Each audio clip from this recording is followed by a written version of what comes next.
As in when I get into my consulting assignments, one of the things that I have noticed is that very few organizations have the capability to transition from the small company mindset, or rather from transition from small company to a large company, to large organization. This is more than this requires more than the traditional things of organize the finance and go to more markets and then scale up. That's not it. There's something much more beyond that. Now take the example of organizations like Ford Motors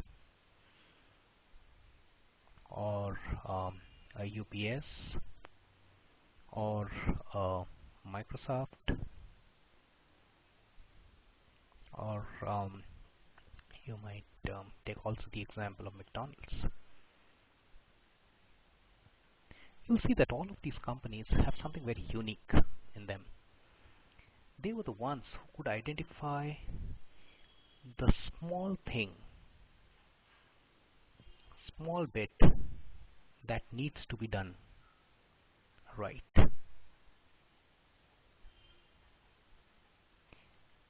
Let me take an example here. Consider the case of UPS. When Jim Casey started the organization in Seattle, there was a need for messaging services. Telephones were coming in, retail shops were there, and chains were coming up, and people were getting more affluent, and they needed to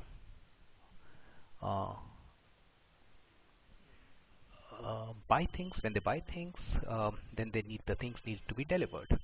From there starts the messaging earlier, and then the courier services, and then focusing on box packages, and then comes UPS. Over a period of time, of course, motorcycles were coming in, automobiles were coming in, and the whole service became a big one, and became something which started very small, became a large organization. This organization here could have stayed small had they concentrated on Seattle, or had they decided only to stay in one small segment of the customers. It could have stayed a small organization, but no, something happened, and they instead of staying as a small organization with limited offering, transformed themselves into a large organization. What is that something? Why is that something missing in very many companies? In this video, I'll try to demystify that particular something. So when an organization starts, there's always an opportunity in the marketplace. It always starts with an opportunity which is being spotted. After the opportunity is spotted, there is an operations model which is put in place, typically how to carry out the work, so that and what the customers will be, who are the customers, how are they going to be served. Along with it is a commercial model. From where is the finance going to come? How much do you charge the customers and all? And then this becomes a kind of a loop. As much as you earn, that much you scale, all these things. At the same time, those organizations which do grow into large organizations start differing from here.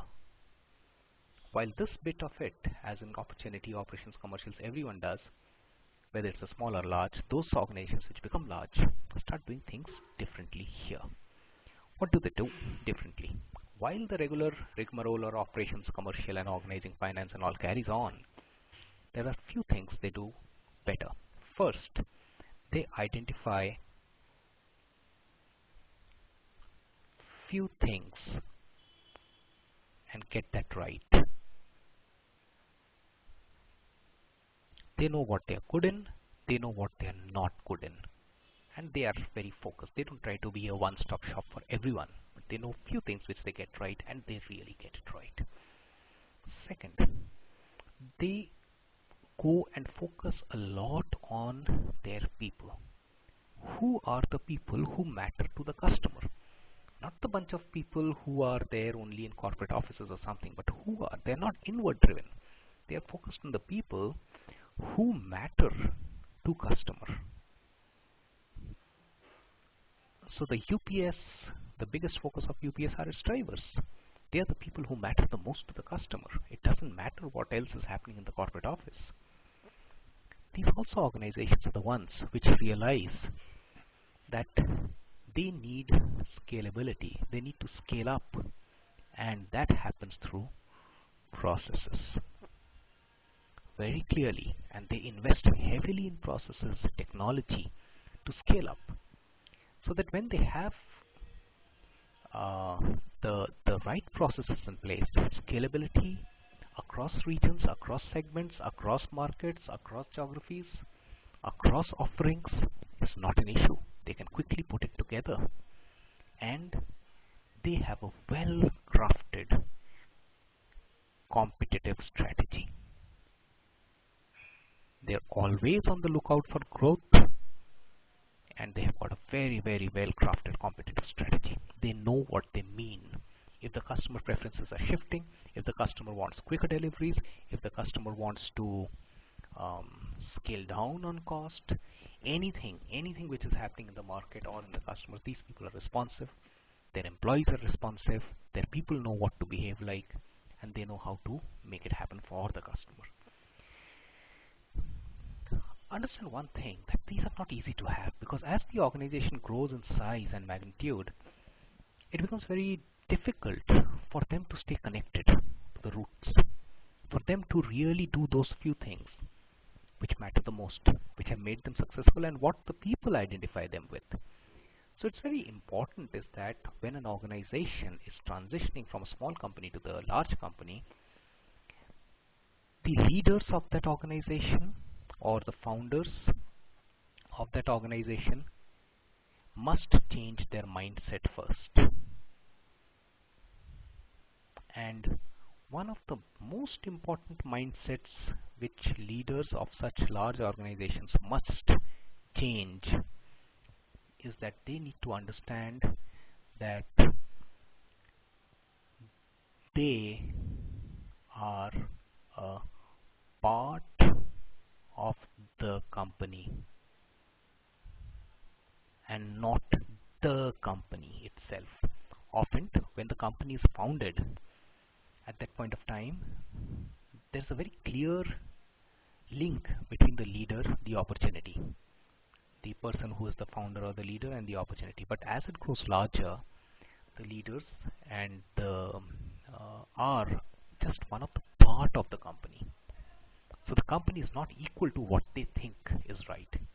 They have to learn to make this transition in their minds, and once they make this transition and have the right bunch of people to identify the few things and get it right, which they will do at global levels, globally,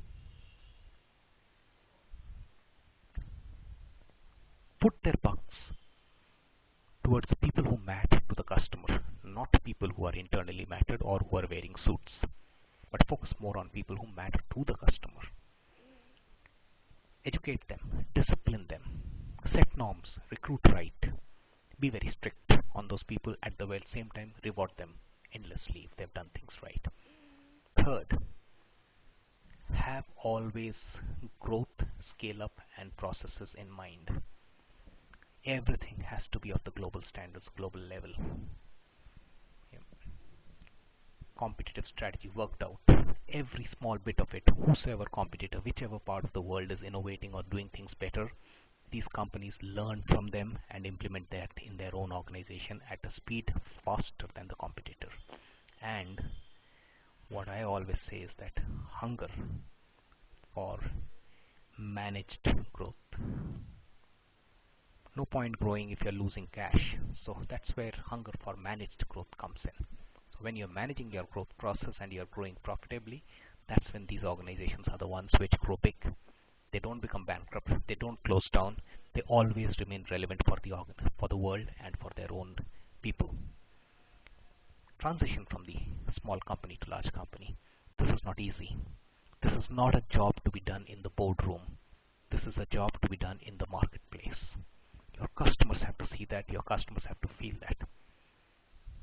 Keep that in mind.